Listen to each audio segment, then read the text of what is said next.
Good morning, everyone, and welcome to this week's press conference. Today, we have three related topics. We will first remind residents about the city's large item pickup program. Second, we're going to announce a very exciting grant opportunity. And third, we'll provide an update on code enforcement's next steps. Since taking office in 2018, my team and I have been on a mission: build opportunity, restore hope, transform Erie.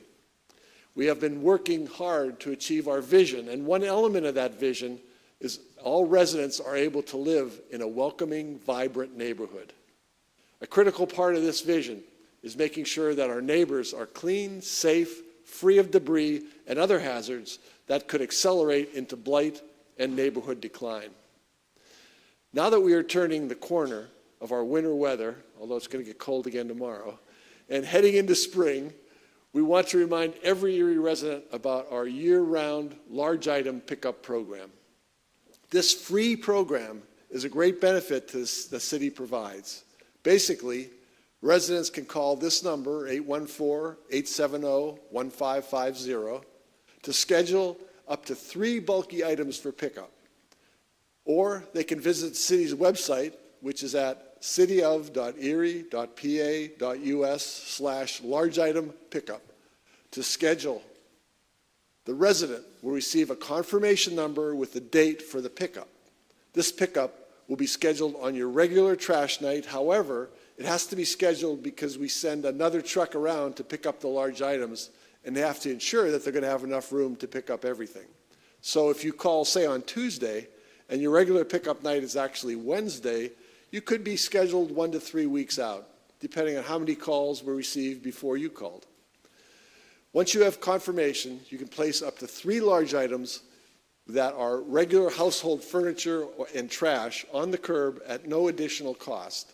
And there is no limit to how many times you can do this throughout this year. Residents should be aware that there are some exceptions.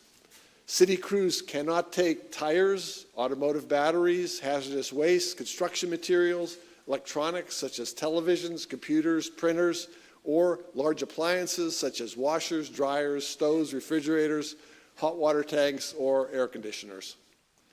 Tire and electronics can be recycled at our tire and electronics recycling event, which is scheduled coming up for Saturday, May 5th from 9 a.m. to 1 p.m. At other times of the year, tires, electronics, and hazardous waste must be recycled at other registered collection events or facilities. As good as this program is, it has to create its own set of issues that the city must address.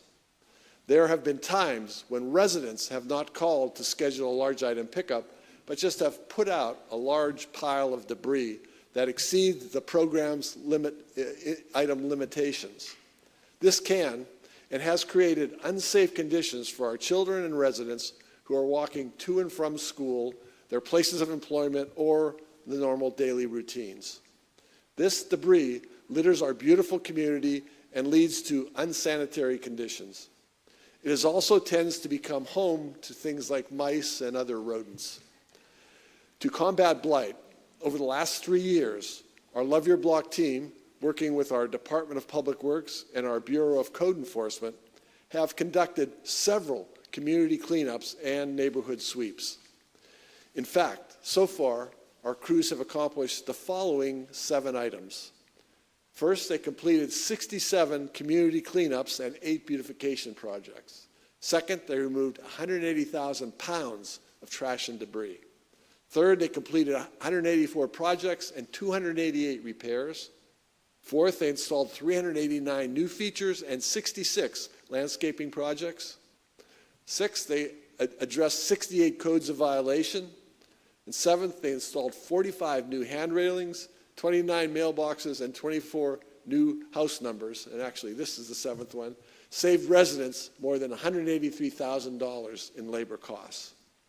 And in collaboration with the Redevelopment Authority of the City of Erie and the Land Bank, we have also accomplished the following 6 items. First, we completely have approximately 276, we currently have approximately 276 properties that are declared blighted. And we have demolished approximately 200 properties. We've repaired 126 properties. We've acquired 88 properties, rehabilitated 58 properties, rescinded 11 blighted designations. Even with all this progress, there's still much, much more to do. So today, we're very excited to announce that thanks to Senator Casey, this work will be bolstered by a new $1 million grant from HUD for blighted property acquisition and remediation. As we work out the details, there will be more information on this in the coming weeks. But this will enable us to move this important work further along. In the meantime, as spring rolls around and there is litter and debris cluttering in our neighborhoods, our code enforcement team will be working to ensure that trash and debris are removed so that all residents can enjoy our beautiful neighborhoods. I am very happy now to announce that Chris Groner, the city's Director of Office of Development Services, will explain these next steps. In January, Chris took over the direction of the city's Bureau of Code Enforcement and has been identifying new strategies to improve our quality of life. Chris, the floor is now yours.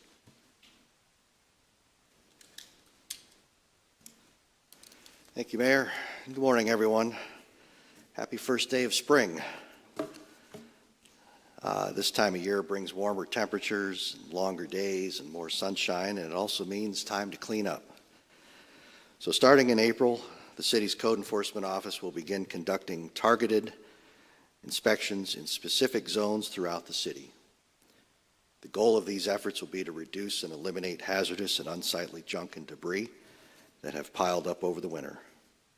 We will be encouraging property owners to take responsibility for cleaning up and removing large items, junk and debris, and trash from their properties. So this is how it's going to work. All of the city's property inspectors will be sweeping one area in a coordinated effort, viewing every street and property in that specific zone. And you can see the zones as they're laid out now. We'll be starting in what we call Zone 6 in April. Each zone is expected to take 1 to 2 weeks, and if a property is determined to have excessive junk and debris, that property will be given a courtesy notice. It'll look similar to this. This will serve as a legal notice. We will also be sending a violation notice to the landlord if it is a rental property and there's a separate address. Once you've been given this notice, you will have 14 days to remove the excessive junk and debris. And at that time, property inspectors will begin and return to the same zone after that 14-day period to re-inspect the area. If junk and debris still exist, the property owner will be cited. This could eventually result in additional fees and/or liens on the property. And if the city is forced to clean the property, that will lead to considerable fees, amounts that could start as high as $1,000 or more. These cleanup costs will be attached to the property's water, sewer, and garbage bills. And additionally, multi-unit property owners may see their rental registration license renewal decline for failure to clean up their property. I want to thank City Council for passing on a first reading yesterday an amendment to the existing rental registration ordinance. Simply put, if the city has to clean up a rental property and is forced to place a lien on that property to recover our cost, your rental license will be denied until all the liens and fees are paid in full.